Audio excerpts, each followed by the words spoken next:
আজকে আলোচনার একটা শিরোনাম দাঁড়ায়, সেটা হলো মানব সেবা। কি নাম? মানব সেবা। মানব সেবার অনেকগুলা খাত আছে, আপনাদের সামনে মৌলিক 10টি খাতের আলোচনা করব। মানব সেবা। 1 নম্বর, এতিমকে লালন পালন করা।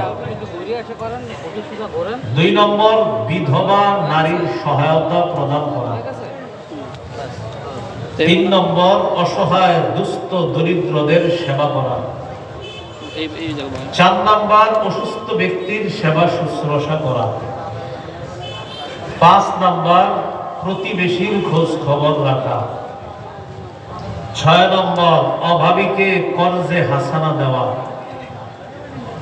7 নম্বর, ত্রাণ বিতরণ করা। 8 নম্বর, শরণার্থী যারা ঘর বাড়ি হারিয়ে কোথায় আশ্রয় চায় তাদেরকে আশ্রয় দেওয়া, তাদের নিরাপদ বাসস্থানের ব্যবস্থা করা। 9 নম্বর, স্বেচ্ছায় সুস্থ শরীরে রক্ত প্রদান করা। 10 নম্বর, সমাজ কল্যাণমূলক কাজ করা। এই হলো মানব সেবার অনেকগুলো খাতের মধ্যে 10টি খাত। মানব সেবার 1 নম্বর যে খাতের কথা জানলাম আমরা, সেটা হলো এতিমের লালন পালন করা। বন্যার পরবর্তীতে এমন অনেক শিশু পাওয়া যাবে যার ব্যাপারে জানা যাবে সে মাও হারিয়েছে, বাবাও হারিয়েছে, ইতিমধ্যে এমন শিশু পাওয়াও গেছে। এই এতিম শিশুর লালন পালন করা, এটা আমাদের উপর দায়িত্ব, কর্তব্য হয়ে যায়। সূরা বাকারা 83 নম্বর আয়াতে আল্লাহ তাআলা বলেন, লা তা'বুদুনা ইল্লাল্লাহ ওয়া বিল ওয়ালিদাইনি ইহসানা ওয়া দিল কুরবা ওয়াল ইয়াতামা ওয়াল মাসাকিন। তোমরা আল্লাহ ছাড়া কারো ইবাদত করো না। পিতা মাতা, নিকটাত্মীয়, এতিম এবং অসহায়দের প্রতি সদাচরণ করো, সৎ ব্যবহার করো। এখানে এতিমের প্রতি সৎ ব্যবহারের কথা আল্লাহ বলেছেন। সূরা বাকারার 215 নম্বর আয়াতে আল্লাহ তাআলা বলেন, ইয়াসআলুনাকা মাযা ইউনফিকুন। তারা আপনার কাছে জানতে চায় তারা কি খরচ করবে, কোন খাতে খরচ করবে। নবী আপনি বলে দেন, কুল মা আনফাকতুম মিন খায়রিন ফালিল ওয়ালিদাইনি ওয়াল আকরাবিন ওয়াল ইয়াতামা ওয়াল মাসাকিন ওয়া ইবনিস সাবিল। নবী আপনি বলেন তোমাদের খরচের খাত হলো ফালিল ওয়ালিদাইন, পিতামাতা, ওয়াল আকরাবিনা, নিকটাত্মীয়, ওয়াল ইয়াতামা, এতিম, ওয়াল মাসাকিন, নিঃস্ব অসহায় যারা, ওয়া ইবনিস সাবিল, পথিক মুসাফির, সফরে বের হয়ে অভাবগ্রস্ত হয়ে গেলে তাকে সহযোগিতা করা, তার জন্য খরচ করা, এগুলো হলো খরচের খাত। এর মধ্যে এতিমের কথাও আল্লাহ তাআলা আলোচনা করেছেন। এমন অনেক এতিম পাওয়া যাবে যার মা বাবা অনেক ধনী ছিল, সম্পত্তি অনেক। এলাকার কিছু হোমলা চমলা নেতারা কি করবে, এখন ওই এতিমের দায়িত্ব নিবে, এই নিয়তে ভবিষ্যতে তাকে ছলে বলে কৌশলে ফুসলিয়ে কিভাবে তার সম্পদ আত্মসাৎ করা যায়, এই জাতীয় কিছু ভয়ঙ্কর প্রকৃতির মানুষও এই সুযোগের সদ্ব্যবহার করবে।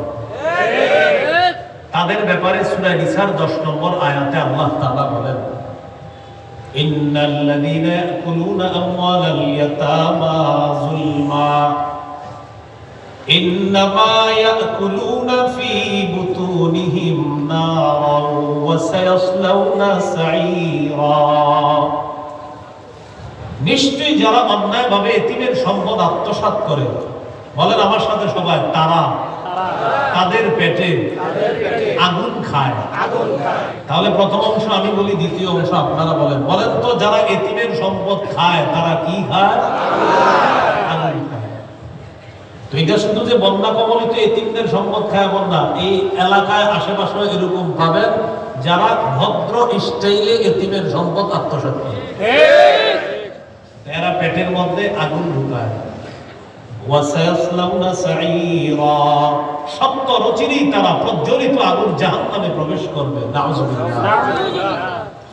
আবার দুই আঙ্গুলের দিকে তাকান, দেখেন মাঝখানে একটু হালকা ফাঁকা। সহিহ বুখারীর বর্ণনা 5304 নম্বর হাদিস। এই হাদিসে রাসূলুল্লাহ সাল্লাল্লাহু আলাইহি সাল্লাম বলেন, আনা ওয়া কাফিলুল ইয়াতীমি ফিল জান্নাতি হাকাযা ওয়া আশারা বিস সাব্বাবাতি ওয়াল বুসতা ওয়া ফাররাজা বাইনাহুমা। রাসূলুল্লাহ সাল্লাল্লাহু আলাইহি সাল্লাম মধ্যমা তর্জনী এই দুই আঙ্গুল একত্রিত করে মাঝে কিছুটা ফাঁকা রেখে বললেন, এতিমের অভিভাবক যে ব্যক্তি এতিমের লালন পালন করবে, আমি এবং এতিমের অভিভাবক এইভাবে দুই আঙ্গুলের মতো পাশাপাশি জান্নাতে অবস্থান। মুসনাদে আহমদ নামে হাদিসের একটা লম্বা কিতাব, বিশাল বড় কিতাব আছে। এই কিতাবের 1905 নম্বর হাদিস। قال رسول الله صلى الله عليه وسلم من ضم يتيما بين أبوين مسلمين حتى يستغني عنه। নবীজি বলেন, কোন মুসলমান এমন কোন এতিম শিশু যদি লালন পালন করে, যে শিশু তার মুসলিম বাবাকে হারিয়েছে, মুসলিম মাকে হারিয়েছে, অর্থাৎ মুসলিম বাবা মুসলিম মা হারা কোন এতিমকে যদি কেউ লালন পালন করে, কতদিন? হাত্তা ইয়াস্তাগনিয়া আন, যতদিন সে স্বাবলম্বী না হয়, যতদিন সে নিজে নিজে চলতে পারার সক্ষমতা অর্জন না করে, ততদিন পর্যন্ত মুসলিম বাবা মা হারা এতিমকে যদি কেউ লালন পালন করে, ওয়াজাবাত লাহুল জান্নাহ আলবাত্তাতা, এই ব্যক্তির জন্য অবধারিতভাবে জান্নাত ওয়াজিব হয়ে যায়। সুবহানাল্লাহ। তাহলে মানব সেবার 1 নম্বর একটা খাত জানলাম, এতিমের লালন পালন করা। আমরা যথাসাধ্য যার যার সামর্থ্য অনুযায়ী এতিমদের পাশে দাঁড়ানোর চেষ্টা করবো। আল্লাহ তৌফিক দান করুন। আমিন। দ্বিতীয় খাত, বিধবাদের সহায়তা প্রদান করা। দেখেন, এই বন্যার কারণে অনেক পুরুষ স্ত্রী হারা হয়েছে, অনেক স্ত্রী স্বামী হারা হয়েছে। আমরা আল্লাহর কাছে আশাবাদী একজন পুরুষ তার এই ভয়ঙ্কর পরিস্থিতিটা কাটিয়ে সে আবার ঘুরে দাঁড়াবে ইনশাআল্লাহ, একজন পুরুষ। কিন্তু একজন নারী, তিনি কিন্তু এত সহজে তার অবস্থানে যে সে ফিরে আসবে, একজন নারীর জন্য এটা খুবই কষ্টকর, কারণ তিনি একজন নারী, তিনি দুর্বল। এই বিধবা নারী যারা থাকবে, এলাকাবাসীর দায়িত্ব কর্তব্য, বন্যা কবলিত অঞ্চলে ওই বিধবা নারীদেরকে যথাযথ সম্মান আর মর্যাদা রক্ষা করে তাদের কাছে এই সহায়তা প্রদান করা। সহিহ বুখারীর বর্ণনা 5353 নম্বর হাদিস। সহজে মনে রাখার জন্য 5353 কত হয়? 5353, 5353 এই হাদিসে আছে। قال رسول الله صلى الله عليه وسلم الساعي على الأرملة والمسكين كالمجاهد في سبيل الله أو القائم الليل الصائم النهار। নবীজি বলেন, বিধবা কোন নারীকে সহায়তা প্রদান করার জন্য যারা এগিয়ে যায়, আল্লাহর রাস্তায় মুজাহিদ জিহাদ করলে যে সওয়াব, সারা রাত নফল নামাজ পড়লে যে সওয়াব, সারা দিন নফল রোজা রাখলে যে সওয়াব, বিধবা নারীকে সহায়তা প্রদান করলে মুজাহিদ সারা রাত নফল নামাজ আদায়কারী আর সারা দিন নফল রোজা আদায়কারীর সওয়াব আল্লাহ তার আমলনামায় দিয়ে দেয়। বিধবাকে সহায়তা প্রদান করা, জিহাদ করলে যে সওয়াব, সারা রাত নফল নামাজ পড়লে যে সওয়াব, সারা দিন নফল রোজা রাখলে যে সওয়াব, আল্লাহ তাআলা শুধু বিধবাকে সহায়তা প্রদান করার কারণে আল্লাহ তাকে এই সওয়াব দান করেন। সুবহানাল্লাহ। এই হলো মানব সেবার দ্বিতীয় খাত। মানব সেবার 3 নম্বর খাত, অসহায় দুস্থ দরিদ্রদের মাঝে ত্রাণ বিতরণ করা অথবা আপনার তাদেরকে সেবা প্রদান করা। আলহামদুলিল্লাহ, যে কোনো দুর্যোগে বাংলাদেশে, এটা স্বীকার করেন আর না করেন, যে কোনো দুর্যোগে সর্বপ্রথম ওলামায়ে কেরাম এগিয়ে আসে। যে কোনো দুর্যোগে, যে আলেমদেরকে গালি দিছে তারাও করোনা ভাইরাস যখন চলছিল দেশে, যারা গালি দিয়েছে তাদের বাবা মৃত্যুবরণ করার পরেও ওই সন্তানরা বাবার লাশের কাছে যায় না। ওই গালি দেওয়া যে আলেমকে গালি দিছে তাকে ফোন দিয়ে বলতেছে, বাবার লাশও দেখা দরকার নাই, আমাদের বাড়িতেও আনা দরকার নাই, অমুক জায়গায় পড়ে আছে, যেভাবে পারেন দাফন করে দেন। বাস্তবতা হলো উলামায়ে কেরামই ওই লাশ দাফন করছে। যে কোনো দুর্যোগে আলেমরা সবার আগে এগিয়ে আসে। তবে আলহামদুলিল্লাহ এবারের বন্যায় উলামায়ে কেরামের পাশাপাশি ছাত্র সমাজ, সর্ব ধরনার মানুষ, এমনকি হিন্দু বৌদ্ধ খ্রিস্টানরা পর্যন্ত কেমন যেন সারা বাংলাদেশ এই বন্যাকে কেন্দ্র করে সমস্ত বাংলাদেশ এক হয়ে গেছে। এটা একটা আশার বাণী। বলেন, বাংলাদেশ এক হয়ে যাওয়া কিসের বাণী? আশার বাণী। এটা জালেমদের জন্য অশনি সংকেত। এটা তাদের জন্য ভয়ঙ্কর বার্তা দেয় যে এই বাংলাদেশে ইনশাআল্লাহ কিছুদিন পরে এমন একটা পরিস্থিতি আসবে যেখানে শুধু ইনসাফ আর ইনসাফ প্রতিষ্ঠিত করতে হবে, জুলুমের নাম নিশানা এই দেশে থাকবে না। এটা বন্যাকে কেন্দ্র করে দেখবেন কেমন যেন পুরো বাংলাদেশ এক হয়ে গেছে। আমরা দোয়া করি বাংলাদেশের এই একতা যেন ইনসাফ প্রতিষ্ঠায় একসাথে কাজ করতে পারে, আল্লাহ তৌফিক দান। তো অসহায় দুস্থ যারা, তাদেরকে সেবা প্রদান করা আলহামদুলিল্লাহ এটা চলতেছে। এই যে আপনাদের এলাকার আলেমরাও যাবে রবিবারে, তো এই যে তাদেরকে সেবা প্রদান করা মানে কি জানেন? জান্নাতের ঘাটি অতিক্রম করা। সূরা বালাদের 14 থেকে 16 নম্বর আয়াতে আল্লাহ তাআলা বলেন, আও ইতআমুন ফি ইয়াউমিন যী মাসগাবা ইয়াতীমান যা মাকরাবা আও মিসকিনান যা মাতরাবা। নবী আপনি জানান দেন, ক্ষুধার দিনে খাবার খাওয়ানো, এতিম নিকটাত্মীয়কে খাবার খাওয়ানো, ভুলণ্ডিত অভাবগ্রস্তকে খাবার খাওয়ানো মানে জান্নাতের ঘাটি অতিক্রম করা।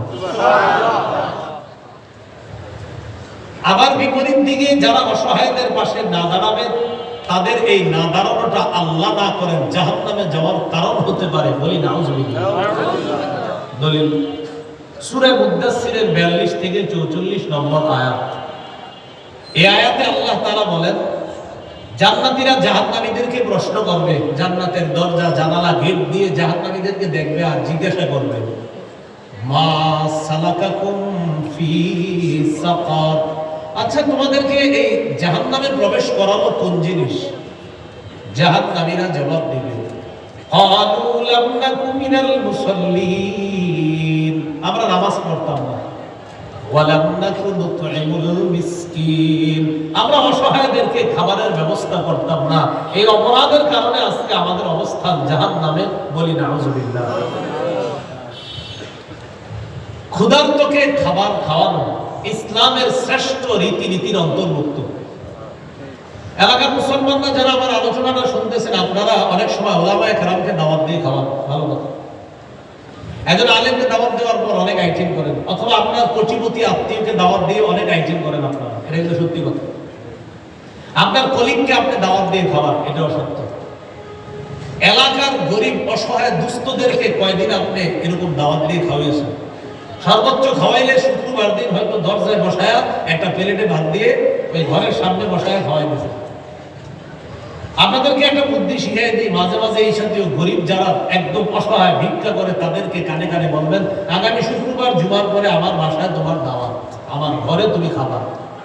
তো সে চিন্তা করবে, ওনার ঘরে খাওয়া মানে মনে হয় ঘরের দরজায় বসবো আমি, প্লেটে কিছু খানা দিবে, আমি খেয়ে চলে যাবো। তো ওই ব্যক্তি পরের দিন পরের জুমায় যখন আপনার বাসায় যাবে, আপনার ঘরে যাবে, তাকে একজন আলেমকে দাওয়াত দিয়ে ঠিক যেখানে বসাইতেন তাকেও ঘরে ঠিক সেখানে বসাবেন। মেহমানদেরকে যেখানে বসাইতেন তাকে, সে তো বিশ্বাস করবে না এগুলো কি করতেছে। আপনি সেখানে বসাবেন, বসায় তাকে খাওয়াবেন। হাদিসে আসছে এই জাতীয় মানুষগুলোকে হঠাৎ খুশি করে দিলে ওই ব্যক্তির জন্য জান্নাত ওয়াজিব হয়ে যায়।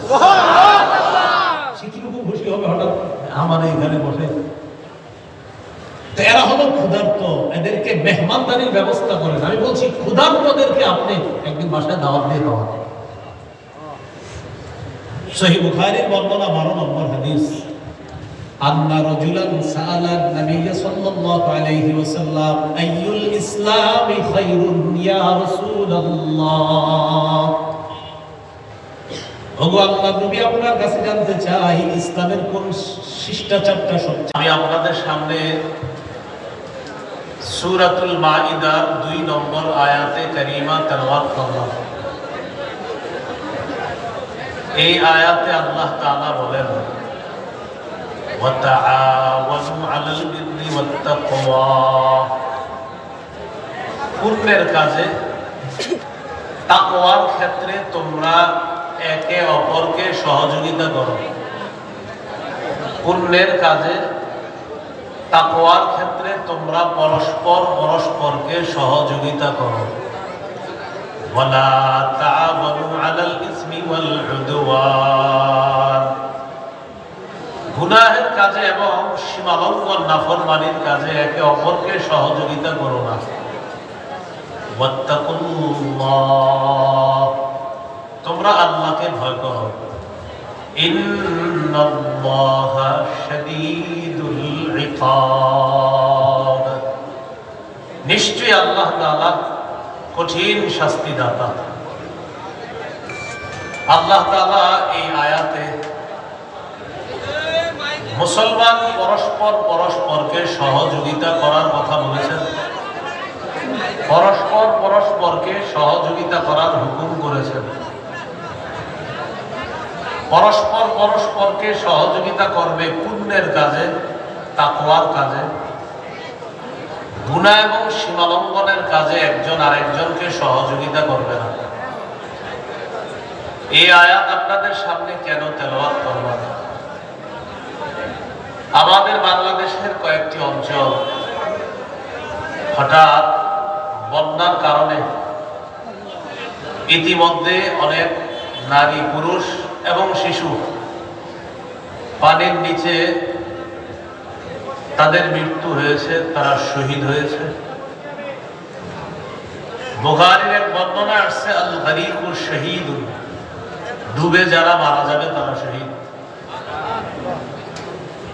আবার অনেকে বেঁচে আছে, কিন্তু তাদের ঘর বাড়ি, গাছপালা, পশু পাখি, ব্যবসায়ী সম্পদ, মাছের ঘের, যা কিছু আছে সব হারিয়ে নিঃস্ব প্রায়। এই জন্য আমরা যারা বন্যা কবলিত না, আমরা যারা বন্যার পানিতে আক্রান্ত হইনি, আমাদের দায়িত্ব কর্তব্য হলো ওই বানভাসী মানুষগুলার পাশে দাঁড়ানো, তাদেরকে সহযোগিতার হাত বাড়িয়ে দেওয়া। আমরা যে তাদেরকে সহযোগিতা করব, বিষয়টা এমন না যে আমরা তাদেরকে সাহায্য করতেছি তারা আমাদের কাছে ঠেকা, বরং আমরাই তাদের কাছে ঠেকা। তারা আমাদের কাছে পাওনা, তাদের পাওনাগুলো আমাদের পরিশোধ করা দরকার। এটাই মুসলমান। এই জন্য আপনাদের সামনে আয়াত তেলাওয়াত করলাম, তোমরা পুণ্যের কাজে, তাকওয়ার ক্ষেত্রে একে অপরকে সহযোগিতা করো, গুনাহ এবং সীমালঙ্ঘনের কাজে একে অপরকে সহযোগিতা করো না। বানভাসী মানুষগুলার পাশে দাঁড়ানো নিঃসন্দেহে এটা পুণ্যের কাজ। আমি আপনাদের এই মাহফিলে আসার আগে যে মসজিদে নামাজ পড়েছি, এই পাশে একটা মাদ্রাসা মসজিদ, সেখানে উলামায়ে কেরামের কাছে শুনতে পেলাম শালিকা উলামায়ে কেরাম, আইম্মায়ে মাসাজিদ, তারা মিলেমিশে আগামী রবিবার হাদিয়া নিয়ে বানভাসী মানুষদের উদ্দেশ্যে তারা রওনা করবে। আল্লাহ তাদের এই খেদমতকে কবুল করুন। আবু দাউদের একটি হাদিস, 4944 নম্বর হাদিস। এই হাদিসে রাসূলুল্লাহ সাল্লাল্লাহু আলাইহি সাল্লাম এক বাক্য 3 বার বলেছেন। একই বাক্য কয়বার? 3 বার। قال رسول الله صلى الله عليه وسلم إن الدين النصيحة إن الدين النصيحة ইন্নাদ দীনা আন-নাসীহা, এক বাক্য তিনবার। এই বাক্যটি সবাই মুখস্থ রাখার জন্য আমরা সবাই মিলেমিশে অনুবাদটা করি। বলেন, অন্যের কল্যাণ কামনা করাই দিন। অন্যের কল্যাণ কামনা করাই দিন। অন্যের কল্যাণ কামনা করাই দিন। এক বাক্য নবীজি সাল্লাল্লাহু আলাইহি সাল্লাম তিনবার বলেছেন। সহিহ বুখারীর বর্ণনা 57 নম্বর হাদিস। এই হাদিসের বর্ণনাকারী সাহাবী জারীর ইবনে আব্দুল্লাহ রাদিয়াল্লাহু তাআলা, রাসূলুল্লাহ সাল্লাল্লাহু আলাইহি সাল্লামের এমন একজন সাহাবী হযরত জারীর, তিনি বলেন, আমার জীবদ্দশায় নবীজি সাল্লাল্লাহু আলাইহি সাল্লামকে আমি যতদিন পেয়েছি, নবীজি আমার দিকে জীবনে যতবার তাকিয়েছে ততবার নবী একটা মুস্কি হাসি দিয়েছে। আমি যতবার নবীজির সাথে সাক্ষাৎ করার জন্য তার বাসার সামনে গিয়েছি, ততবার নবী আমার সাথে সাক্ষাৎ দিয়েছেন। কখনো এমন হয় না যে বলেছে পরে আসো। জীবনে যতবার তাকিয়েছে একটা মুস্কি হাসি দিয়েছে, আর যতবার গিয়েছি কখনো পর্দা ফালায়া দেয় নাই, আমার সাথে নবী কথা বলছে। এই জারীর ইবনে আব্দুল্লাহ রাদিয়াল্লাহু তাআলা আনহু বলেন, বায়াতু রাসূলুল্লাহ সাল্লাল্লাহু আলাইহি ওয়াসাল্লাম আলা ইকামিস সালাহ ওয়া ইতাইজ যাকাত ওয়ান নুসহি লিকুল্লি মুসলিম। জারীর ইবনে আব্দুল্লাহ বলেন, আমি রাসূলুল্লাহ সাল্লাল্লাহু আলাইহি সাল্লামের কাছে বায়াত হলাম এই মর্মে, আলা ইকামিস সালাহ, আমি নামাজ কায়েম করব, ওয়া ইতাইজ যাকাত, আমি যাকাত আদায় করব, ওয়ান নুসহি লিকুল্লি মুসলিম, আমি সারা পৃথিবীর প্রত্যেকটা মুসলমানের কল্যাণকামী হব, এই মর্মে নবীর কাছে আমি বায়াত হলাম। আল্লাহ আমাদেরকে সাধ্য অনুযায়ী বানভাসী মানুষগুলার পাশে যেন আমরা দাঁড়াতে পারি, আমরা তাদের যেন একদম 100% কল্যাণ কামনা করতে পারি, এই মুহূর্তে আল্লাহ তৌফিক দান আমিন। প্রশ্ন হলো, যাদের সামর্থ্য নাই তারা কি করবে? সামর্থ্য যা আছে তা দিয়ে সহযোগিতা করবেন। যদি একেবারে সামর্থ্য না থাকে, যার সামর্থ্য আছে তাকে বুঝিয়ে বলেন, ভাই আমার তো সামর্থ্য নাই, দিতে পারি নাই, আপনার সামর্থ্য আছে তো আপনি দান করেন। হাদিস প্রমাণ করে আপনি দিতে না পারলেও আরেকজনকে যে আপনি দেওয়ার জন্য বললেন, আর তিনি যদি তাদেরকে সহযোগিতার হাত বাড়িয়ে দেয়, তিনি যেই সওয়াব পাবেন আল্লাহ আপনাকেও সেই সওয়াব দান করবেন। তিরমিজির বর্ণনা 2670 নম্বর হাদিস, 2670 নম্বর হাদিস। এই হাদিসের বর্ণনাকারী আনাস ইবনে মালিক রাদিয়াল্লাহু তাআলা তিনি বলেন, আন্না রাজুলান আতান নবিয়্য সাল্লাল্লাহু আলাইহি ওয়াসাল্লাম ইয়াস্তাহমিলুহু, এক ব্যক্তি রাসূলুল্লাহ সাল্লাল্লাহু আলাইহি সাল্লামের কাছে আসলেন বাহন চাওয়ার জন্য। উনি বাহন চাওয়ার জন্য নবীজির কাছে আসলেন। ফালাম ইয়াজিদ ইনদাহু মা ইয়াতাহাম্মালু, রাসূলুল্লাহ সাল্লাল্লাহু আলাইহি সাল্লামের কাছে ওই ব্যক্তিকে দেওয়ার মতো কোনো বাহন ছিল না, তাই নবী তাকে বাহন দিতে পারেননি। এক ব্যক্তি নবীজির কাছে এসে বললেন, ওগো আল্লাহর নবী, আমি জিহাদ করব, আমার বাহন দরকার, বাহন নাই, আপনি আমাকে বাহন ব্যবস্থা করে দেন। নবীজির কাছে তাকে বাহন দেওয়ার মতো বাহন ছিল না। নবীজি না দিতে পারলেও ফাদাল্লাহু আলা আখার, রাসূলুল্লাহ সাল্লাল্লাহু আলাইহি সাল্লাম তাকে আরেকজনের কাছে পাঠিয়ে দিলেন, বললেন তুমি ওখানে যাও, আমার কথা বলবা, আশা করি তিনি তোমার জন্য বাহনের ব্যবস্থা করতে পারবেন। সুবহানাল্লাহ। ওই ব্যক্তি আরেকজনের কাছে গেলেন, গিয়ে বললেন, নবী আপনার কাছে আমাকে পাঠিয়েছে বাহন দেওয়ার জন্য। ওই ব্যক্তি সত্যি সত্যি তাকে বাহনের ব্যবস্থা করে দিলেন। সুবহানাল্লাহ। ফাআতান নবী সাল্লাল্লাহু আলাইহি ওয়াসাল্লাম ফাআখবারা, ওই ব্যক্তি রাসূলুল্লাহ সাল্লাল্লাহু আলাইহি সাল্লামের কাছে এসে ব্যাপারটা জানাইলেন। فقال رسول الله صلى الله عليه وسلم إن الدال على الخير كفاعله। রাসূলুল্লাহ সাল্লাল্লাহু আলাইহি সাল্লাম বললেন, কোন ব্যক্তি অন্য কাউকে কল্যাণের রাস্তা দেখিয়ে দিলে ওই ব্যক্তি ওই কল্যাণকর কাজটা করলে যে সওয়াব পাবে, কল্যাণের রাস্তা যিনি দেখায় দিল আল্লাহ তাকে সেই সওয়াব দান করবেন। সুবহানাল্লাহ।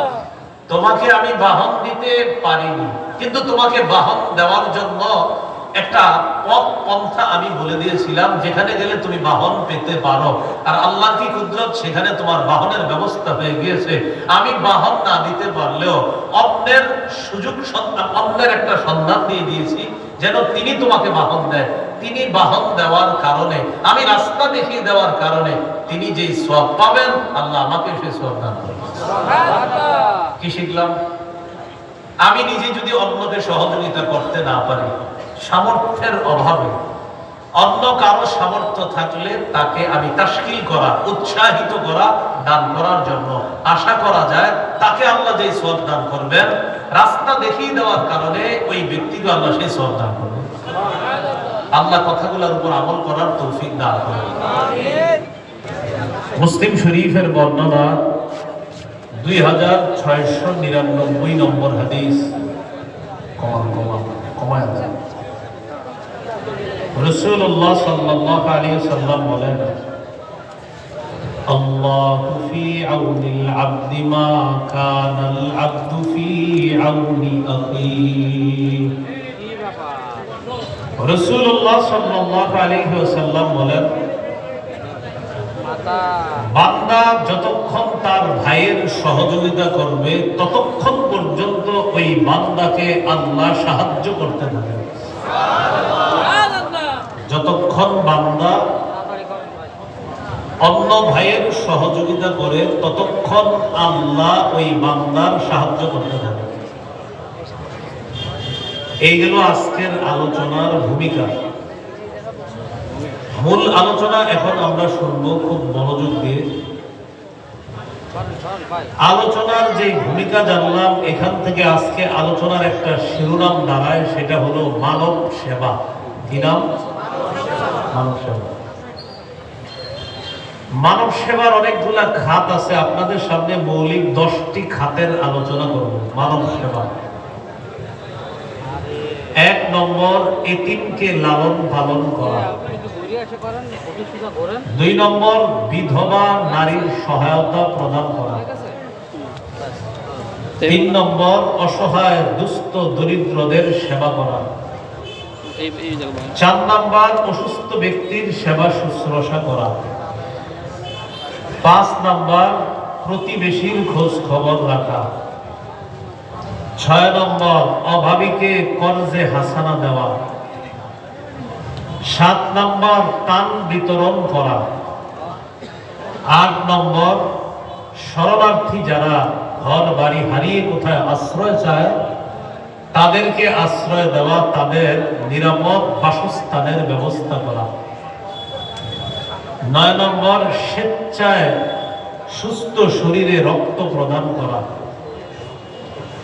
10 নম্বর, সমাজ কল্যাণমূলক কাজ করা। এই হলো মানব সেবার অনেকগুলো খাতের মধ্যে 10টি খাত। মানব সেবার 1 নম্বর যে খাতের কথা জানলাম আমরা, সেটা হলো এতিমের লালন পালন করা। বন্যার পরবর্তীতে এমন অনেক শিশু পাওয়া যাবে যার ব্যাপারে জানা যাবে সে মাও হারিয়েছে, বাবাও হারিয়েছে। ইতিমধ্যে এমন শিশু পাওয়াও গেছে। এই এতিম শিশুর লালন পালন করা, এটা আমাদের উপর দায়িত্ব, কর্তব্য হয়ে যায়। সূরা বাকারা 83 নম্বর আয়াতে আল্লাহ তাআলা বলেন, লা তা'বুদুনা ইল্লাল্লাহ ওয়া বিল ওয়ালিদাইনি ইহসানা ওয়া বিল কুরবা ওয়াল ইয়াতামা ওয়াল মাসাকিন। তোমরা আল্লাহ ছাড়া কারো ইবাদত করো না। পিতা মাতা, নিকটাত্মীয়, এতিম এবং অসহায়দের প্রতি সদাচরণ করো, সৎ ব্যবহার করো। এখানে এতিমের প্রতি সৎ ব্যবহারের কথা আল্লাহ বলেছেন। সূরা বাকারার 215 নম্বর আয়াতে আল্লাহ তাআলা বলেন, ইয়াসআলুনাকা মাযা ইউনফিকুন। তারা আপনার কাছে জানতে চায় তারা কি খরচ করবে, কোন খাতে খরচ করবে। নবী আপনি বলে দেন, কুল মা আনফাকতুম মিন খাইরিন ফালিল ওয়ালিদাইনি ওয়াল আকরাবিন ওয়াল ইয়াতামা ওয়াল মাসাকিন ওয়া ইবনিস সাবিল। নবী আপনি বলেন তোমাদের খরচের খাত হলো ফালিল ওয়ালিদাইন, পিতামাতা, ওয়াল আকরাবিনা, নিকটাত্মীয়, ওয়াল ইয়াতামা, এতিম, ওয়াল মাসাকিন, নিঃস্ব অসহায় যারা, ওয়া ইবনিস সাবিল, পথিক মুসাফির, সফরে বের হয়ে অভাবগ্রস্ত হয়ে গেলে তাকে সহযোগিতা করা, তার জন্য খরচ করা, এগুলো হলো খরচের খাত। এর মধ্যে এতিমের কথাও আল্লাহ তাআলা আলোচনা করেছেন। এমন অনেক এতিম পাওয়া যাবে যার মা বাবা অনেক ধনী ছিল, সম্পত্তি অনেক। এলাকার কিছু হোমলা চমলা নেতারা কি করবে, এখন ওই এতিমের দায়িত্ব নিবে, এই নিয়তে ভবিষ্যতে তাকে ছলে বলে কৌশলে ফুসলিয়ে কিভাবে তার সম্পদ আত্মসাৎ করা যায়। এই জাতীয় কিছু ভয়ঙ্কর প্রকৃতির মানুষও এই সুযোগের সদ্ব্যবহার করবে। তাদের ব্যাপারে সূরা নিসার 10 নম্বর আয়াতে আল্লাহ তাআলা বলেন, ইন্নাল্লাযীনা ইয়াকুলুনা আমওয়ালাল ইয়াতামা যুলমা ইন্নামা ইয়াকুলুনা ফী বুতুনিহিম নারান ওয়া সায়াসলাউনা সাঈরা। নিশ্চয়ই যারা অন্যায়ভাবে এতিমের সম্পদ আত্মসাৎ করে, বলেন আমার সাথে সবাই, তারা তাদের পেটে আগুন খায়। তাহলে প্রথম অংশ আমি বলি, দ্বিতীয় অংশ আপনারা বলেন। বলেন তো, যারা এতিমের সম্পদ খায় তারা কি খায়? আগুন খায়। তো এটা শুধু যে বন্যা কবলিত এতিমদের সম্পদ খায় এমন না, এই এলাকায় আশেপাশে এরকম পাবেন যারা ভদ্র স্টাইলে এতিমের সম্পদ আত্মসাৎ করে। এরা পেটের মধ্যে আগুন ঢুকায়। সত্য রচিরই তারা প্রজ্বলিত আগুন জাহান্নামে প্রবেশ করবে। আমার দুই আঙ্গুলের দিকে তাকান, দেখেন মাঝখানে একটু হালকা ফাঁকা। সহিহ বুখারীর বর্ণনা 5304 নম্বর হাদিস। এই হাদিসে রাসূলুল্লাহ সাল্লাল্লাহু আলাইহি ওয়াসাল্লাম বলেন, আনা ওয়া কাফিলুল ইয়াতীমি ফিল জান্নাতি হাকাযা وأشار بالسبابة والوسطى وفرج بينهما। রাসূলুল্লাহ সাল্লাল্লাহু আলাইহি সাল্লাম মধ্যমা তর্জনী এই দুই আঙ্গুল একত্রিত করে মাঝে কিছুটা ফাঁকা রেখে বললেন, এতিমের অভিভাবক যে ব্যক্তি এতিমের লালন পালন করবে, আমি এবং এতিমের অভিভাবক এইভাবে দুই আঙ্গুলের মতো পাশাপাশি জান্নাতে অবস্থান। মুসনাদে আহমদ নামে হাদিসের একটা লম্বা কিতাব, বিশাল বড় কিতাব আছে। এই কিতাবের 1905 নম্বর হাদিস। قال رسول الله صلى الله عليه وسلم من ضم يتيما بين أبوين مسلمين حتى يستغني عنه।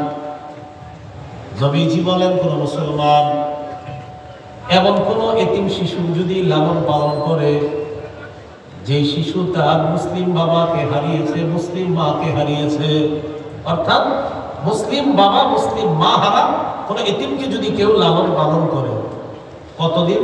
হাত্তা ইয়াস্তাগনিয়া আন, যতদিন সে স্বাবলম্বী না হয়, যতদিন সে নিজে নিজে চলতে পারার সক্ষমতা অর্জন না করে, ততদিন পর্যন্ত মুসলিম বাবা মা হারা এতিমকে যদি কেউ লালন পালন করে, ওয়াজাবাত লাহুল জান্নাহ আলবাত্তাতা, এই ব্যক্তির জন্য অবধারিতভাবে জান্নাত ওয়াজিব হয়ে যায়। সুবহানাল্লাহ। তাহলে মানব সেবার 1 নম্বর একটা খাত জানলাম, এতিমের লালন পালন করা। আমরা যথাসাধ্য যার যার সামর্থ্য অনুযায়ী এতিমদের পাশে দাঁড়ানোর চেষ্টা করব। আল্লাহ তৌফিক দান করুন। আমিন। দ্বিতীয় খাত, বিধবাদের সহায়তা প্রদান করা। দেখেন এই বন্যার কারণে অনেক পুরুষ স্ত্রী হারা হয়েছে, অনেক স্ত্রী স্বামী হারা হয়েছে। আমরা আল্লাহর কাছে আশাবাদী একজন পুরুষ তার এই ভয়ঙ্কর পরিস্থিতিটা কাটিয়ে সে আবার ঘুরে দাঁড়াবে ইনশাআল্লাহ, একজন পুরুষ। কিন্তু একজন নারী তিনি কিন্তু এত সহজে তার অবস্থানে যে সে ফিরে আসবে, একজন নারীর জন্য এটা খুবই কষ্টকর, কারণ তিনি একজন নারী, তিনি দুর্বল। এই বিধবা নারী যারা থাকবে, এলাকাবাসীর দায়িত্ব কর্তব্য বন্যা কবলিত অঞ্চলে ওই বিধবা নারীদেরকে যথাযথ সম্মান আর মর্যাদা রক্ষা করে তাদের কাছে এই সহায়তা প্রদান করা। সহিহ বুখারীর বর্ণনা 5353 নম্বর হাদিস। সহজে মনে রাখার জন্য 5353 কত হয়? 5353 5353 এই হাদিসে আছে قال رسول الله صلى الله عليه وسلم الساعي على الأرملة والمسكين كالمجاهد في سبيل الله أو القائم الليل الصائم النهار। নবীজি বলেন, বিধবা কোন নারীকে সহায়তা প্রদান করার জন্য যারা এগিয়ে যায়, আল্লাহর রাস্তায় মুজাহিদ জিহাদ করলে যে সওয়াব, সারা রাত নফল নামাজ পড়লে যে সওয়াব, সারা দিন নফল রোজা রাখলে যে সওয়াব, বিধবা নারীকে সহায়তা প্রদান করলে মুজাহিদ সারা রাত নফল নামাজ আদায়কারী আর সারা দিন নফল রোজা আদায়কারীর সওয়াব আল্লাহ তার আমলনামায় দিয়ে দেন। বিধবাকে সহায়তা প্রদান করা, জিহাদ করলে যে সওয়াব, সারা রাত নফল নামাজ পড়লে যে সওয়াব, সারাদিন নফল রোজা রাখলে যে সওয়াব, আল্লাহ তাআলা শুধু বিধবাকে সহায়তা প্রদান করার কারণে আল্লাহ তাকে এই সওয়াব দান করেন। সুবহানাল্লাহ। এই হলো মানব সেবার দ্বিতীয় খাত। মানব সেবার 3 নম্বর খাত, অসহায় দুস্থ দরিদ্রদের মাঝে ত্রাণ বিতরণ করা অথবা আপনার তাদেরকে সেবা প্রদান করা। আলহামদুলিল্লাহ, যে কোনো দুর্যোগে বাংলাদেশে, এটা স্বীকার করেন আর না করেন, যে কোনো দুর্যোগে সর্বপ্রথম ওলামায়ে কেরাম এগিয়ে আসে। যে কোনো দুর্যোগে যে আলেমদেরকে গালি দিছে, তারাও করোনা ভাইরাস যখন চলছিল দেশে, যারা গালি দিয়েছে তাদের বাবা মৃত্যুবরণ করার পরেও ওই সন্তানরা বাবার লাশের কাছে যায় না। ওই গালি দেওয়া যে আলেমকে গালি দিছে তাকে ফোন দিয়ে বলতেছে, বাবার লাশও দেখা দরকার নাই, আমাদের বাড়িতেও আনা দরকার নাই, অমুক জায়গায় পড়ে আছে, যেভাবে পারেন দাফন করে দেন। বাস্তবতা হলো উলামায়ে কেরামই ওই লাশ দাফন করছে।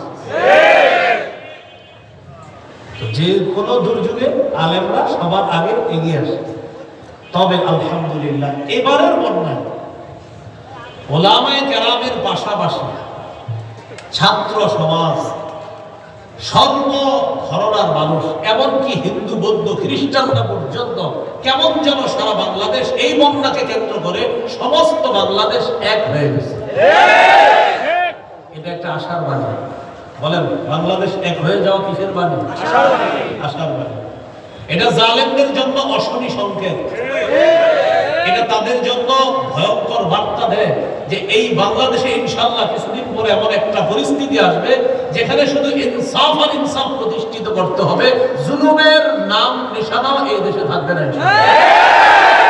এটা বন্যাকে কেন্দ্র করে দেখবেন কেমন যেন পুরো বাংলাদেশ এক হয়ে গেছে। আমরা দোয়া করি বাংলাদেশের এই একতা যেন ইনসাফ প্রতিষ্ঠায় একসাথে কাজ করতে পারে, আল্লাহ তৌফিক দান। তো অসহায় দুস্থ যারা, তাদেরকে সেবা প্রদান করা আলহামদুলিল্লাহ এটা চলতেছে। এই যে আপনাদের এলাকার আলেমরাও যাবে রবিবারে, তো এই যে তাদেরকে সেবা প্রদান করা মানে কি জানেন? জান্নাতের ঘাটি অতিক্রম করা।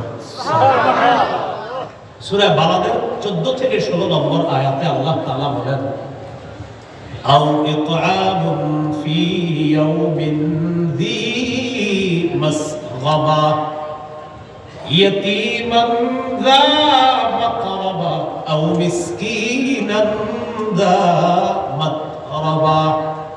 নবী আপনি জানান দেন, ক্ষুধার দিনে খাবার খাওয়ানো, এতিম নিকটাত্মীয়কে খাবার খাওয়ানো, ভুলণ্ডিত অভাবগ্রস্তকে খাবার খাওয়ানো মানে জান্নাতের ঘাটি অতিক্রম করা। আবার বিপরীত দিকে যারা অসহায়দের পাশে না দাঁড়াবে, তাদের এই না দাঁড়ানোটা আল্লাহ না করেন জাহান্নামে যাওয়ার কারণ হতে পারে। বলি নাউজুবিল্লাহ।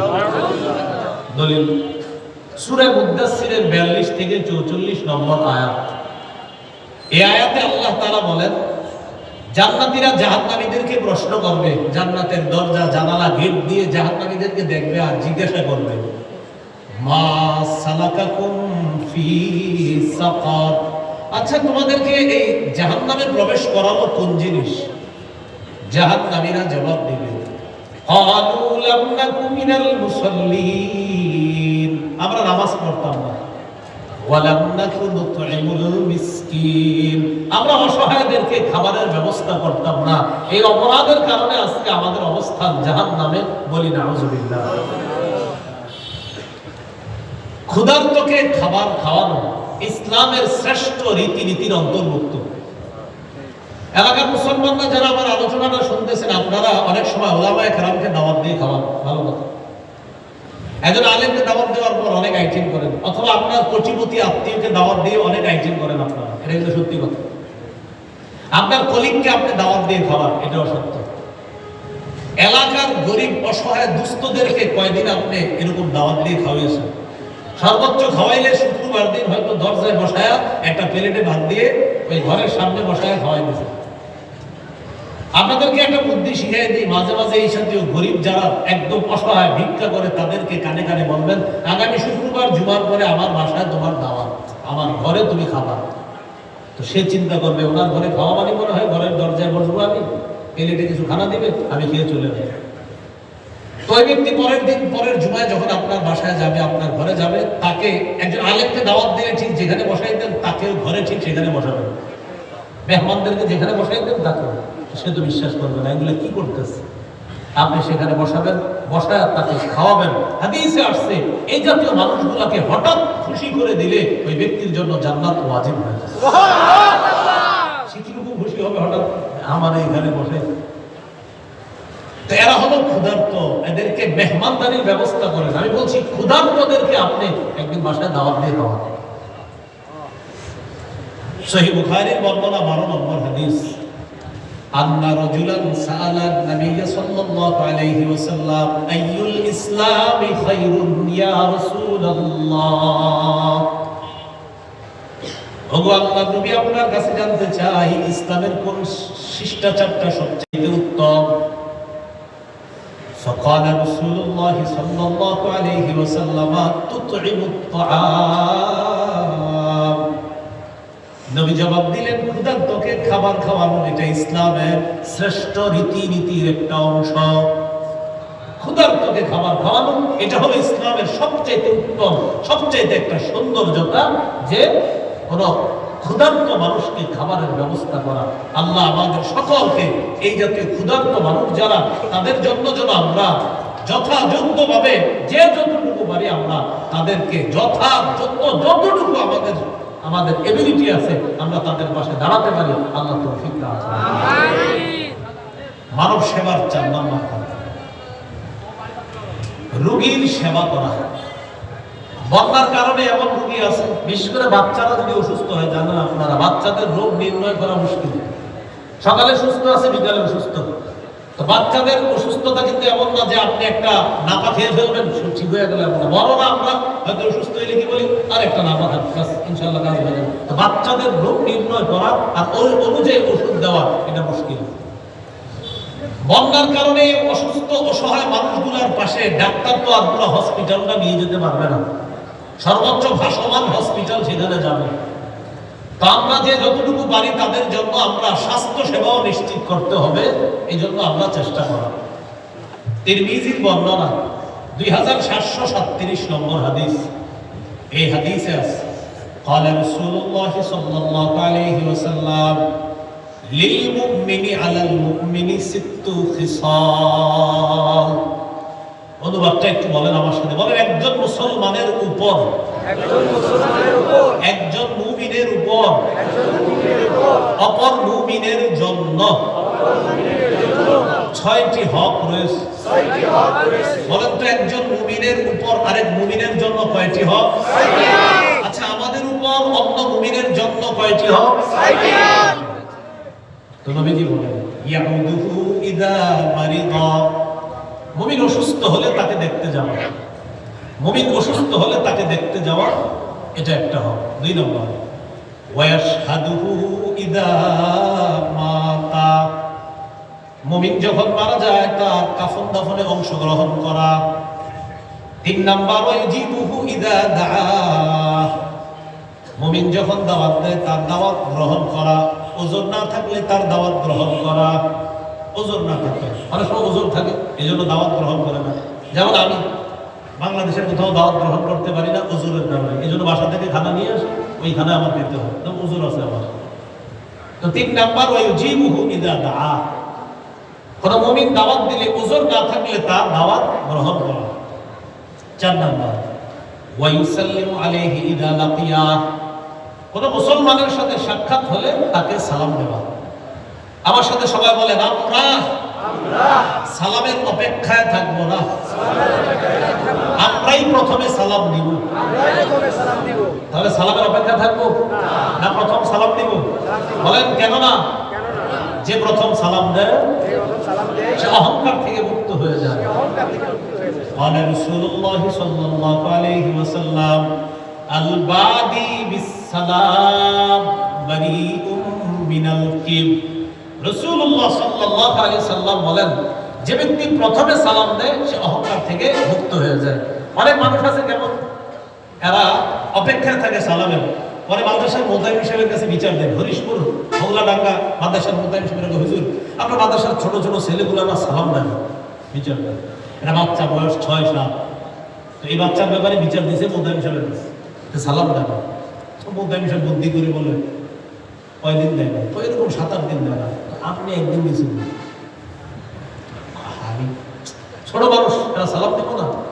তো মোতায়েম সাহেব জিজ্ঞাসা করলেন সালাম দেয় না এরকম কি কি ঘটনা ঘটছে, 2-1টা শোনান। তো শোনাইছে একদিন আপনার ছাত্র মসজিদের সামনে বসা, আমি যাইতেছি ও আমার সালাম দেয় না। মোতায়েম সাহেব বললেন হাদিসে আসছে যে হাঁটে সে বসা ব্যক্তিকে সালাম দেবে। আমার ছাত্র তো বসা ছিল, আপনি হাঁটতেছিলেন, সালাম দিলেন না। এই জন্য মুরব্বী যারা আছেন মাথা রাখবেন, বাচ্চাকে আপনি সালাম দেন একদিন, ও আপনারা সালাম দিবে 10 দিন। আমরা শুধু সালামের অপেক্ষা করি না, আমি সালাম। তাহলে সালামের অপেক্ষায় থাকা অহংকার মুক্ত হওয়া না সালাম দেওয়া অহংকার মুক্ত হওয়া? আল্লাহ আমাদেরকে প্রথমে আমরা যেন সালাম দিতে পারি, আল্লাহ তৌফিক দান করুন। এগুলো 4 নাম্বার। 5 নাম্বার ওয়ায়ুশাম্মিতুহু ইযা আতাসা, কোন মুসলমান হাঁচি দিলে হাঁচি দেওয়ার পর যদি তিনি বলবে আলহামদুলিল্লাহ আর আপনি জবাবে বলবেন ইয়ারহামুকাল্লাহ, কোন মুসলমান হাঁচি দিলে তিনি বলবে আলহামদুলিল্লাহ আর যিনি শুনবেন তিনি বলবেন ইয়ারহামুকাল্লাহ। 6 নাম্বার ওয়ায়ানসাহু লাহু ইযা গাবা আও শাহিদা, কোন মুসলমান আমার সামনে থাক অথবা আমার সামনে না থাক ওই মুসলমানের সদা সর্বদা কল্যাণ কামনা করা। আমার সামনে মুসলমান আছে তার কল্যাণ কামনা করা, আমার সামনে নাই তাও কল্যাণ কামনা করা। সামনাসামনি চা পান করাইলাম আর আড়ালে শত্রুতা করলাম, আল্লাহ নবী বলেন এটা হিংসার কারণ। সামনাসামনি চা খাওয়াই, আড়ালে গেলে শত্রুতা, এটা হিংসার কারণ। কিসের কারণ বলেন তো? এই কথাও আছে তো, সহিহ মুসলিমের বর্ণনা আছে। قال رسول الله صلى الله عليه وسلم لا تحاسدوا, তোমরা পরস্পর হিংসা করো না। ওয়ালা তানাজাসু, পরস্পর বিদ্বেষ পোষণ করো না। ওয়ালা তাবাগাদু, পরস্পর ভিতরে তোমরা একজন আরেকজনের মধ্যে রাগ রাখবা না। ওয়ালা তাদাবারু, একজন আরেকজনের ক্ষতি করার জন্য আড়ালে শত্রুতা করবা না। ওয়ালা তাদাবারু, আড়ালে শত্রুতা করবা না। তাহলে আড়ালে শত্রুতা করা এটা খারাপ জিনিস। সামনাসামনি চা খাওয়ায়, মোগলাই খাওয়ায়, পিছনে গেলে কয় মা, এটা ঠিক না। রাসূলুল্লাহ সাল্লাল্লাহু আলাইহি সাল্লাম বলেন 6 নম্বর হক, আমার সামনে আমার মুমিন ভাই আছে অথবা আমার সামনে আমার মুমিন ভাই নাই, আমি তার কল্যাণ কামনা করা এটা আমার উপর দায়িত্ব, কর্তব্য। আল্লাহ আমাদের সকলকে অসুস্থ ব্যক্তির সেবা যেন আমরা যে কোনো ভাবে আমাদের আশেপাশেও যদি কেউ অসুস্থ হয় তাদেরও যেন সেবা করতে পারি, আল্লাহ তৌফিক দান করুন। এই জায়গায় আলোচনা হলো অসুস্থ ব্যক্তির সেবা নিশ্চিত করা। তো বন্যা কবলিত এলাকাগুলোতে আহারে মানুষ এমন এমন অসুস্থতায় আছে, হসপিটালে যেতে পারে নাই, 8 দিন 9 দিন 10 দিন, কোথায় হসপিটাল, হসপিটালের কোনো খবর নাই, অসুস্থ হয়ে পড়ে আছে। তাদের সেবা নিশ্চিত করা, তাদের স্বাস্থ্য সেবা নিশ্চিত করা, এটা আমাদের দায়িত্ব, কর্তব্য। আল্লাহ তৌফিক দান করুন। সহিহ বুখারীর একটা বর্ণনা শুনি আমরা, 5373 নম্বর হাদিস। قال رسول الله صلى الله عليه وسلم اطعموا الجائع وعودوا المريض।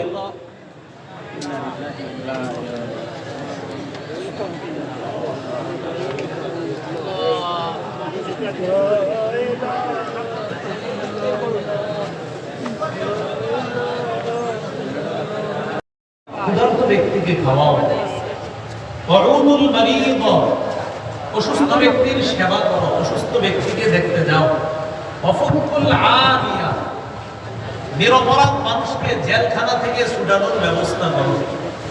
কয়টা হুকুম করছে? 3টা। 1 নাম্বার আতইমুল জাইআ, ক্ষুধার্ত ব্যক্তিকে খাওয়াও। 2 নম্বর ওয়াউদুল মারিদ, অসুস্থ ব্যক্তিকে সেবা শুশ্রূষা করো। 3 নম্বর ওয়াফুকুল আনিয়া, যারা নিরপরাধ তাদেরকে জেলখানা থেকে ছুটানোর ব্যবস্থা করো। জেলখানায় এমন নিরপরাধ মানুষ পাবেন, উনি 12, 13, 14, 15 বছর জেলখানায় আছে, ওনাকে জিজ্ঞাসা করবেন আপনি কেন, উনি বলবে আমি জানি না আমি কেন। উনি কি বলবে? আমি জানি না আমি কেন। ওই ইস্যুকে কেন্দ্র করে হয়তো জেলে গেছে, এক ইস্যু ঢাকার জন্য আরেক ইস্যু তৈরি হয়েছে হয়তো কোনো কারণে, আর ঘটনাচক্রে ওই ইস্যুর ভিতরে বেচারা পড়ে গেছে, বাস জেলখানা আছে। এরকম ওই বেচারা অনেক দিন ধরে আছে নিরপরাধ, এদেরকে ছুটানোর ব্যবস্থা করা। এই হাদিসে আসছে উদুল মারিদ, অসুস্থ ব্যক্তির সেবা শুশ্রূষা করা, এটা রাসূলুল্লাহ সাল্লাল্লাহু আলাইহি সাল্লামের হুকুম। আমরা নবীর এই আদেশটা সবাই পালন করার চেষ্টা করব, আল্লাহ তৌফিক দান করুন। আমিন।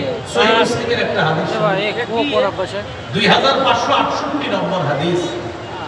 এই হাদিসের মধ্যে আছে قال رسول الله صلى الله عليه وسلم من عاد مريضا لم يزل في غرفة الجنة حتى يرجع। কোন ব্যক্তি যদি কোন অসুস্থ ব্যক্তিকে দেখতে যায়, আপনি আপনার অসুস্থ খালাকে দেখতে গেলেন, অসুস্থ মামা নানা নানু তাদেরকে দেখতে গেলেন, অথবা অসুস্থ কোন প্রতিবেশীকে দেখতে গেলেন, আপনি ফিরে আসার আগ পর্যন্ত নবী বলেন জান্নাতের ফল বাগানে তুমি ফল আহরণ করতে থাকো। জান্নাতের ফল বাগানে ফল আহরণ করতে থাকো। সহিহ মুসলিমের আরেকটি বর্ণনা শুনি, 2569 নম্বর হাদিস। এই হাদিসের মধ্যে আছে قال رسول الله صلى الله عليه وسلم يقول الله يوم القيامة يا ابن آدم, আল্লাহ তাআলা কিয়ামতের ময়দানে বলবে হে আদম সন্তান, মারিতু ফালাম তাউদনি, আল্লাহ তাআলা বলবেন আমি অসুস্থ হলাম তুমি আমাকে দেখতে আসো নাই। কে বলবে? বলেন কে বলবে? আল্লাহ তাআলা বলবে আমি অসুস্থ হয়েছি তুমি আমাকে দেখতে আসো নাই। বান্দা বলবে কাইফা আউদুকা ওয়া আনতা রাব্বুল আলামিন, আল্লাহ আপনি বিশ্ব জগতের রব, আপনাকে আবার কিভাবে দেখতে যাব, আপনার সেবা শুশ্রূষা কিভাবে করব, আপনারা বিশ্ব জগতের রব। তখন আল্লাহ তাআলা জবাব দিবেন আমা আলিমতা আন্না আবদি ফুলানান মারিদা, তুমি কি জানো নাই আমার অমুক বান্দা অসুস্থ হয়েছে, ফালাম তাউদহু, আমার ওই বান্দাকে তুমি দেখতে যাও নাই। আমা আলিমতা আন্নাকা লাউ উত্তাহু লা ওয়াজাদতানি ইনদাহু, তুমি জানো তুমি যদি আমার ওই অসুস্থ বান্দার কাছে যাইতা, তার সেবা শুশ্রূষা করতা, আমি আল্লাহকে ওই অসুস্থ বান্দার কাছে তালাশ করে পাইতাম। সুবহানাল্লাহ। তাহলে অসুস্থ ব্যক্তিকে দেখতে যাওয়া, সেখানে গেলে আল্লাহকে পাওয়ার এটা অন্যতম একটা মাধ্যম। তাই অসুস্থ ব্যক্তি যারা, তাদের সেবা শুশ্রূষা আমরা যে যতটুকু পারি করার চেষ্টা করব, আল্লাহ তৌফিক দান করুন। আমিন। এইগুলো আপনার স্বাস্থ্য সেবা নিশ্চিত করা অসুস্থ ব্যক্তির 4 নাম্বার খাদ্য। 5, প্রতিবেশীর খোঁজ খবর রাখা। বন্যা এমন প্রতিবেশী হয়েছে অনেকের যে এক প্রতিবেশী ডুবে গেছে, আরেক প্রতিবেশী ঢাকা থাকার কারণে বেঁচে গেছে। এখন এই টাকাওয়ালা প্রতিবেশীর উচিত ওই অভাবগ্রস্ত প্রতিবেশীর খোঁজ খবর নেওয়া, আসসালামু আলাইকুম আব্দুর রহমান ভাই, আপনিও বন্যার বাড়িতে অনেক সমস্যায় ছিলেন, এখন কি অবস্থা, এই খোঁজ খবর নিয়ে তাকে যথাসাধ্য সহযোগিতা করার চেষ্টা করতে হবে। সহিহ বুখারীর বর্ণনা 6015 নম্বর হাদিস। قال رسول الله صلى الله عليه وسلم ما زال جبريل يوصيني بالجار حتى ظننت انه سيورثه। আগে আপনাদেরকে জিজ্ঞাসা করি, প্রতিবেশী কি উত্তরাধিকার পায়? প্রতিবেশী কি মিরাস দিতে হয়? না। নবীজি বলেন, জিবরিল আমিন প্রতিবেশীর ব্যাপারে আমাকে এত বেশি ওসিয়ত করছে, বারবার আমাকে বলছে, হাবিব আপনি প্রতিবেশীর হক আদায় করেন, প্রতিবেশীর হক আদায় করেন, প্রতিবেশীর হক আদায় করেন। আমাকে এত বেশি বলছে, আমি চিন্তায় পড়ে গেলাম, ধারণা করে ফেললাম, না জানি কখন জিবরিল আমিন এসে বলে দেয় আল্লাহ তাআলা প্রতিবেশীকেও উত্তরাধিকার বানিয়ে দিয়েছে। মানে নবীজি বলেন, আমি চিন্তায় পড়ে গেলাম যে জিবরিল আমিন কখন এসে এটা বলে ফেলে কিনা যে প্রতিবেশী এখন থেকে মিরাস পাবে, কিন্তু পাবে না, মানে মিরাস পাবে না। কিন্তু নবী বলেন এত বেশি আমাকে বলছে প্রতিবেশীর কথা, আমি চিন্তিত হয়ে গেলাম, না জানি কখন জিবরিল আমিন এসে বলে ফেলে যে হাবিব এখন থেকে মিরাস যে দিবেন প্রতিবেশীকেও দিতে হবে, আমি এমনটা মনে করে ফেললাম। তাহলে কতটা গুরুত্ব! আল্লাহ আমাদেরকে প্রতিবেশীর হক আদায় করার তৌফিক দান করুন। আমিন। প্রতিবেশীর হক কি? আপনি একটা বড় বিল্ডিং বানাবেন 6 তলা, প্রতিবেশীর বিল্ডিং হলো 1 তলা, আপনি বিল্ডিং বানাবেন 2 তলা। 2 তলা বিল্ডিং বানানোর কারণে তার দক্ষিণা বাতাস বন্ধ হয়ে যাবে। আপনি এই 2 তলা বিল্ডিং করার আগে পাশের প্রতিবেশীর সাথে পরামর্শ করবেন আর বলবেন, নবী হাদিসের মধ্যে বলছে বড় বিল্ডিং বানায় বাতাস বন্ধ করেও প্রতিবেশীকে কষ্ট দেওয়া যাবে না।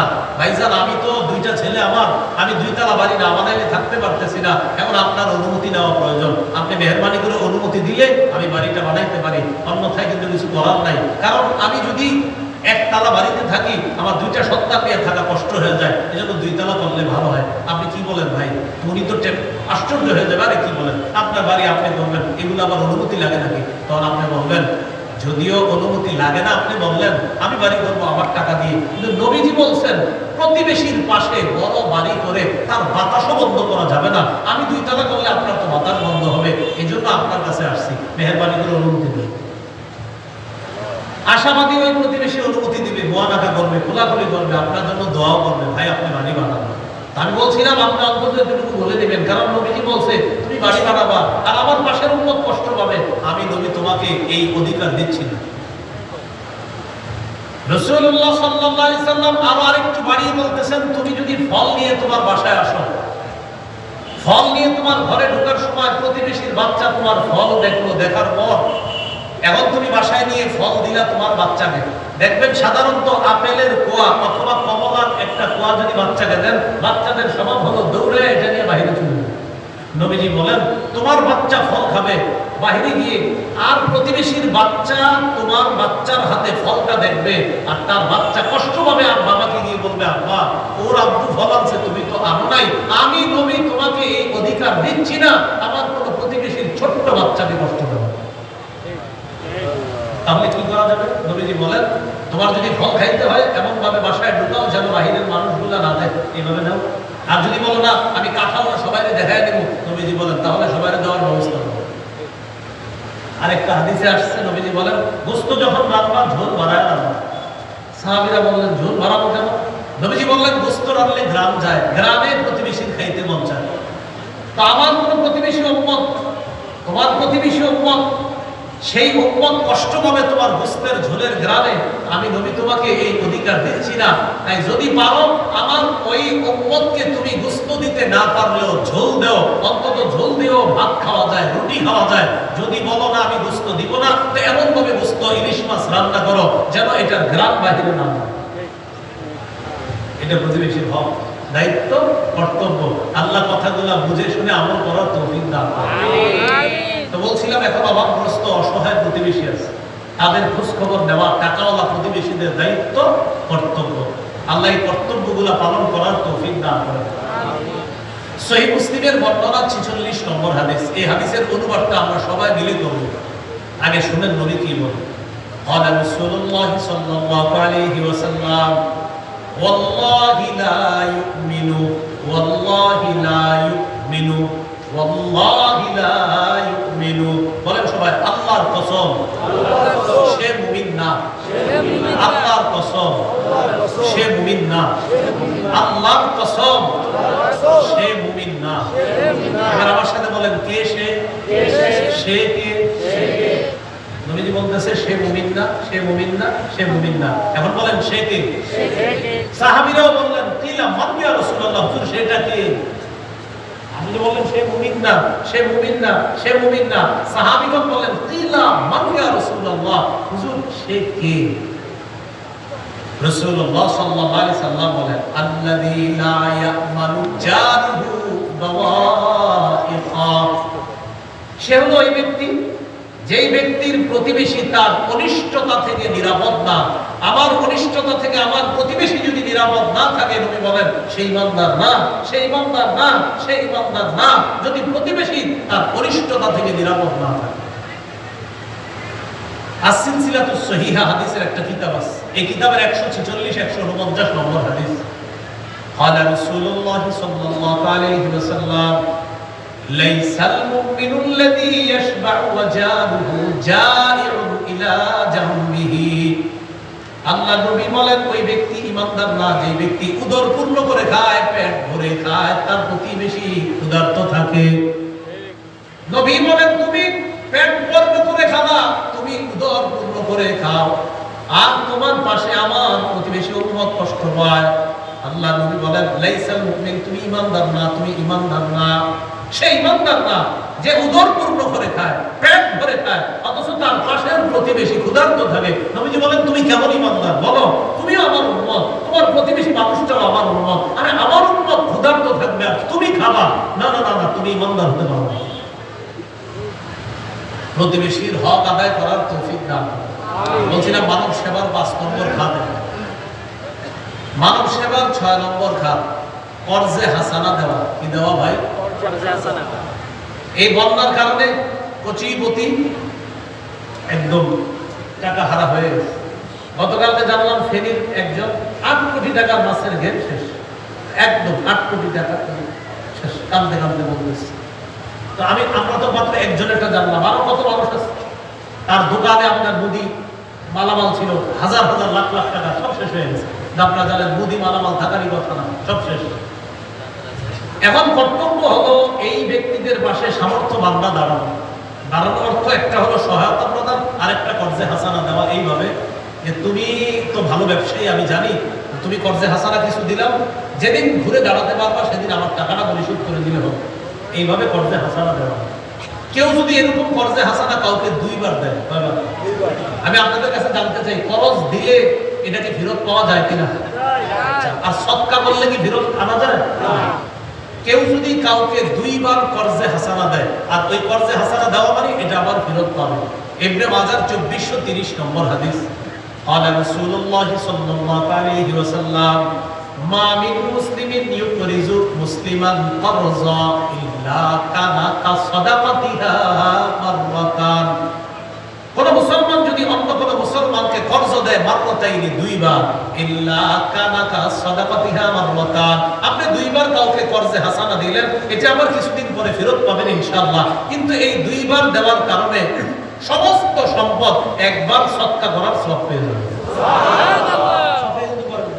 কিন্তু এটা ফিরি ফিরি সদকা সওয়াব, ওই যে 2 বার আপনি কর্জে হাসানা দিলেন। আল্লাহ আমাদেরকে আমল করার তৌফিক দান করুন। আমিন। 7 নাম্বার খাত ত্রাণ বিতরণ করা। দেখেন ত্রাণ যারা এখান থেকে নিয়ে যাবেন, ওলামায়ে হযরত আপনারা পোস্টার করে ফেলছেন কিনা আমি জানি না, করে থাকলে পোস্টারে এরকম লিখবেন হাদিয়া বিতরণ করে ফেলছেন। যদি করে না থাকেন তাহলে এরকম লেখা যে শালিকা এই এলাকা থেকে আপনার এরকম লেখা যে হাদিয়া বিতরণ। ত্রাণ কেন আমি বলছি, দেখেন ত্রাণে একটা সাহায্য বন্ধ আসে। এমন মানুষ আছে ওখানে আপনার এই জিনিসটা নিবে, যিনি আসলে এই 1 সপ্তাহ আগেও তিনি সাহায্য নেওয়ার মতো উপযুক্ত ছিল না। আবার আমরা এই জায়গায় একটা ভুল করি, তাদের ছবি উঠে, এইটা একটা খারাপ। এমন মানুষ আছে যিনি আপনার ওই চাল ডাল নেওয়ার মতো মানুষ ছিলেন না, আপনি তার ছবি উঠে দিয়েছেন, কাজটা ঠিক হচ্ছে না। এজন্য একটা অসুস্থ প্রতিযোগিতা না করা। ছবি যতটুকু তোলা ঠিক আছে, এতটুকু প্রচারণার জন্য যতটুকু যথেষ্ট তোলা, কিন্তু আপনি ইচ্ছা মতো সবার ছবি তুলতেছেন, দেখবেন অনেক মানুষ লজ্জায় মাথাটা নিচের দিকে দিয়ে রাখে। তো এটা না করা, চেষ্টা করা এইভাবে আপনার যদি এইভাবে লেখা যে হাদিয়া সামগ্রী বিতরণ, এইভাবে আমরা তাদের পাশে সহযোগিতা করার চেষ্টা করব। সহিহ মুসলিমের বর্ণনা 2699 নম্বর হাদিস, قال رسول الله صلى الله عليه وسلم من نفس عن مؤمن كربة من كرب الدنيا। রাসূলুল্লাহ সাল্লাল্লাহু আলাইহি সাল্লাম বলেন, কোন মুমিন যদি অন্য কোন মুমিনের দুনিয়াবি একটা পেরেশানি দূর করে, নাফাসাল্লাহু আনহু কুরবাতাম মিন কুরাবি ইয়াউমিল কিয়ামা, কিয়ামতের ময়দানে আল্লাহ তার কঠিন একটা পেরেশানি দূর করে দিবেন। সুবহানাল্লাহ। একজন মুমিনের একটা পেরেশানি দূর করলে কিয়ামতের ময়দানে আল্লাহ তার কঠিন পেরেশানি দূর করে দিবেন। আবু দাউদের বর্ণনা 4946 নম্বর হাদিস, قال رسول الله صلى الله عليه وسلم من يسر على معسر يسره الله عليه। কেউ যদি কোনো অভাবগ্রস্তের পাশে দাঁড়ায়, তার সহযোগিতা করে, তার এই অভাব অবস্থা থেকে তাকে তুলে নেওয়ার চেষ্টা করে, এই কঠিন পরিস্থিতি থেকে তাকে ঘুরে দাঁড়ানোর ব্যবস্থা করে দেয়, আল্লাহ তাআলা কিয়ামতের ময়দানে তার কঠিন কঠিন মুহূর্তগুলো আল্লাহ সহজ করে দেন। সুবহানাল্লাহ। এগুলো 7 নাম্বার খাত, দান বিতরণ করা। 8 নাম্বার শরণার্থীদেরকে আশ্রয় দেওয়া। মাশাআল্লাহ, মসজিদ মাদ্রাসায় এখন হিন্দুরাও আশ্রয় নিচ্ছে, অন্য ধর্মের মানুষগুলোও আশ্রয় নিচ্ছে। এজন্য এই বিষয়টা কেন্দ্র করে আপনারা একটু লেখালেখি চালান যে ইসলাম এমন এক ধর্ম, যেই ধর্ম কোনো দেশে যদি কায়েম হয়ে যায়, ওই দেশে মুসলমান সহ সমস্ত ধর্মের মানুষগুলোর জন্য শান্তি নিরাপত্তা নিশ্চিত হয়ে যায়। কোন ধর্ম কায়েম হলে বলেন তো? আল্লাহর কাছে সবাই দৈনিক অন্তত 2 রাকাত নফল নামাজ অতিরিক্ত করে দোয়া করবেন, আল্লাহ মরার আগে যেন বাংলাদেশে ইসলামী হুকুমত দেখে যেতে পারে। আমিন। করবেন নি দোয়া? অবশ্যই। অতিরিক্ত 2 রাকাত নামাজ এই নিয়তে পড়বেন। তো শরণার্থীদেরকে আশ্রয় দেওয়া, এটা তাদের প্রতি দয়া প্রদর্শন করা। আবু দাউদের বর্ণনা 4941 নম্বর হাদিস, قال رسول الله صلى الله عليه وسلم ইরহামু মান ফিল আরদি ইয়ারহামকুম মান ফিস সামা। রাসূলুল্লাহ সাল্লাল্লাহু আলাইহি সাল্লাম বলেন, তোমরা জমিনবাসীর প্রতি দয়া করো, আসমান ওয়ালা তোমাদের প্রতি দয়া করবে। সুবহানাল্লাহ। সহিহ বুখারীর বর্ণনা 7273 নম্বর হাদিস, 7273 7273।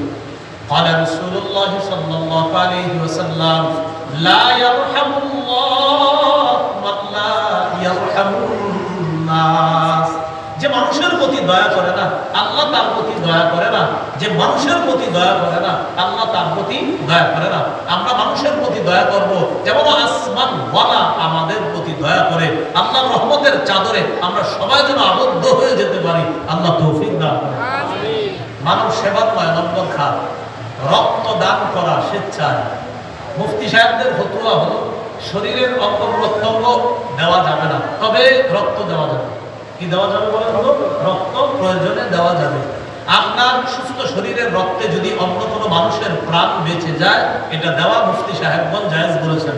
সূরা মাইদার 32 নম্বর আয়াতে আল্লাহ তাআলা বলেন, ওয়ামান আহইয়াহা ফাকান্নামা আহইয়ান নাসা জামিআ। কেউ যদি একটা প্রাণ রক্ষা করে, একটা প্রাণ বাঁচায়, সারা দুনিয়ার মানুষ বাঁচানোর সওয়াব পাবে। সুবহানাল্লাহ। একজন একটা মানুষ বাঁচাইলে সারা দুনিয়ার মানুষ বাঁচানোর সওয়াব পাবে। আর কেউ যদি একটা মানুষকে অন্যায়ভাবে হত্যা করে, ফাকান্নামা কাতালান নাসা জামিআ, সে কেমন যেন সারা দুনিয়ার সবাইকে হত্যা করে। কয়জনকে হত্যা করলেন? একজনকে। জোরে বলেন। এই দিকের মানুষ তো এইজন্য এটা বলতে ভয় পাবেন একটু, না? আস্তে বলেন। কেন? হত্যা অপরাধ না?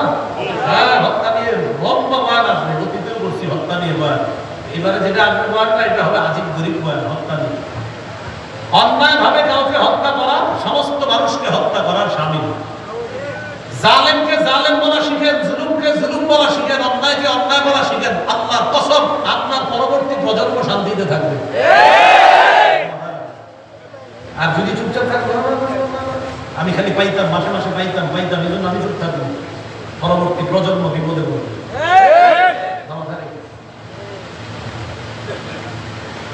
স্বেচ্ছায় রক্তদান করা, বললাম স্বেচ্ছায় রক্ত দিলে কোনো মানুষের প্রাণ যদি বেঁচে যায়, সারা পৃথিবীর মানুষকে বাঁচানোর সওয়াব পাওয়া যাবে। এই স্বেচ্ছায় রক্তদানে আমরা অংশগ্রহণ করার চেষ্টা করব ইনশাআল্লাহ।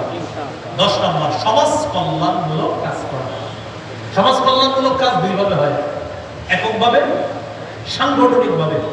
তবে বন্যা কবলিত মানুষের জন্য যদি আপনারা কাজ করেন, এককভাবে না করে সাংগঠনিকভাবে করাটা, এটাই বেশি বেটার, এটাই ভালো। সাংগঠনিকভাবে করলে এটা ভালো হয়। সাংগঠনিকভাবে করার সবচেয়ে বড় দৃষ্টান্ত আমাদের নবীজি সাল্লাল্লাহু আলাইহি সাল্লামের প্রতিষ্ঠিত হিলফুল ফুজুল সংগঠন, যে সংগঠনের মাধ্যমে রাসূলুল্লাহ সাল্লাল্লাহু আলাইহি সাল্লাম অসহায়, দুস্থ, এতিম, অনাথ সহ বিধবা যাদের পাশে নবীজি দাঁড়াতেন। এই কাজগুলো আল্লাহ রাসূল পৃথিবীবাসীর জন্য শিক্ষা রেখে গিয়েছেন। এই 10টা খাত মানব সেবার আলোচনা করলাম। আল্লাহ তাআলা আমাদের সকলকে, আমরা যেভাবে যেখান থেকে পারি, বর্তমানে আমাদের বাংলাদেশে যারা পীড়িত, যারা বর্তমানে কঠিন অবস্থার মধ্যে দিয়ে তাদের জীবনটা পার করতেছে, তাদের পাশে দোয়ার মাধ্যমে, অর্থের মাধ্যমে যেভাবে পারি আমরা যেন দাঁড়াতে পারি, আল্লাহ তৌফিক দান করেন। আরেকটা শেষ আবদার আপনাদের কাছে, সেটা হলো আল্লাহর কাছে সবাই দোয়া করবেন, আল্লাহ যেন প্রত্যেকে এটা বলবেন, আল্লাহ আমার মৃত্যুর আগে এই দেশে ইসলামী হুকুমত যেন দেখে যেতে পারি। এই দোয়াটা আল্লাহর কাছে বলবেন যে আল্লাহ, কোর্টে কোরআনের আইন চলবে, এটা যেন আমরা দেখতে পারি। সংসদে কোরআন চলবে, এটা যেন আমরা দেখতে পারি। এমপি মন্ত্রী যারা হবে, তারা একদিক দিয়ে তাদের অফিস করবে, আর রাতের বেলা তারা কর্মস্থলে যাবে, তারা কর্ম করবে, কর্ম করে তারা টাকা পয়সা কামাই করবে। এই জাতীয় এমপি মন্ত্রী যেন আমরা তৈরি করবে। তাদের ব্যবসা বাণিজ্য থাকবে, তাদের আলাদা কাজ থাকবে, এর মাধ্যমে তারা টাকা উপার্জন করবে। এই জন্য বিষয়গুলো খুব কষ্ট করে মেনে নেওয়া। কারণ এত আপনার বেতন হলো 25,000, কিন্তু মান্থলি ইনকাম 5 লাখ। কথা আপনার বললাম, তো আপনার যদি এরকম অবস্থা হয় যে বেতন আপনার 25,000, কিন্তু মাস শেষে 5 লাখ আসতেছে, ছেলে অস্ট্রেলিয়া, মেয়ে ইতালি, এখন আপনি হঠাৎ আনফরচুনেটলি পকেটে আর টাকা আসতেছে, কিন্তু এটা টেনশনের ব্যাপার। এই জন্য এই বিষয়গুলো আপনাকে এনে নিতে পারতেছে না। যাই হোক, আমরা সবাই এই কথাগুলা গুরুত্ব সহকারে অনুধাবন করে আমরা যেন সবাই দোয়া করবো, আল্লাহ তাআলা যেন এই দেশের মানুষকে সমস্ত বিপদ আপদ থেকে হেফাজত করেন।